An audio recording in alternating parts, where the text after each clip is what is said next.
Sodišče posluje v sodnih stavbah, katerih prostori so prilagojeni izvajanju obravnav ter drugim opravilom v zvezi s sodnimi postopki. Javnosti je namenjen le del sodne stavbe, kjer so razpravne dvorane in pisarne za poslovanje s strankami.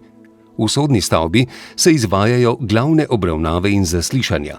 Stranke pa imajo možnost vpogleda v svoje spise, vložijo lahko vloge, plačajo sodne takse, vpogledajo v javne knjige, zaprosijo za brezplačno pravno pomoč in izvajajo druga opravila. Obiskovalcem dostop do sodniških kabinetov in pisarn sodnega osebja ni dovoljen. Ob prihodu na sodišče je treba najprej opraviti varnostni pregled, ki je podoben pregledu na letališčih. Obiskovalci odložijo torbe, vrhnja oblačila in kovinske predmete, ki gredo skozi rentgen, ter se sprehodijo skozi detektor kovin. Po potrebi jih pravosodni policisti ali varnostniki dodatno pregledajo. Sodne stavbe so pod video nadzorom.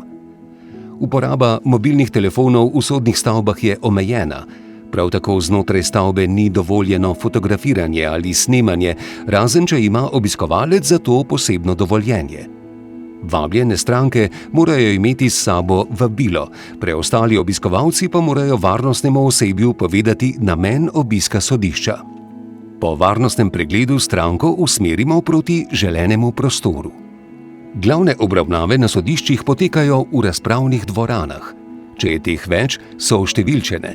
Na vabilu za glavno obravnavo ali zaslišanje je navedena tudi številka razpravne dvorane. Na hodnikih sodne stavbe udeleženci počakajo na začetek obravnave. V razpravno dvorano vstopijo šele, ko jih pokličejo. Na obravnavo je treba priti pravočasno, saj sicer lahko za stranke nastanejo resne posledice. Nekatere dvorane so velike in sprejmejo veliko ljudi, večina dvoran po slovenskih sodiščih pa je manjših. Za sodniškim pultom sedijo sodnik, ki vodi obravnavo, in zapisnikar, v nekaterih postopkih pa tudi sodniki porotniki. Ob sodniškem pultu na levi in desni strani sedijo stranke postopka s svojimi pooblaščenci oziroma zagovorniki. Pred sodniškim pultom je stojalo z mikrofonom, kjer udeleženci podajo svoje izjave in odgovarjajo na vprašanja. Praviloma so glavne obravnave javne, zato je del dvorane namenjen osebam, ki želijo spremljati obravnavo kot javnost. Tja se usedejo tudi priče, izvedenci in tolmači ter drugi udeleženci postopka. Zaslišanja posebej ranljivih udeležencev, na primer otrok, se lahko opravijo v posebnih sobah za zaslišanje, ki so bolj prijazne od razpravnih dvoran. V nekaterih postopkih je možno udeležence zaslišati tudi na daljavo prek videokonference. Sodišča vodijo tudi zemljiško knjigo in sodni register, ki sta javni knjigi in običajno poslujeta v posebnih pisarnah. Za različna opravila v zvezi s sodnimi postopki se uporabljajo še številni drugi prostori. Vložišče je pisarna, v kateri stranke oddajo vloge in drugo dokumentacijo v zvezi s sodnimi postopki. Služba za brezplačno pravno pomoč strankam nudi podporo pri uveljavljanju pravice do brezplačne pravne pomoči. V vpisniku se vodijo sodni spisi.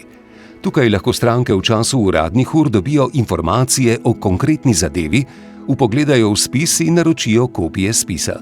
Običajno so vpisniki ločeni po oddelkih glede na pravna področja.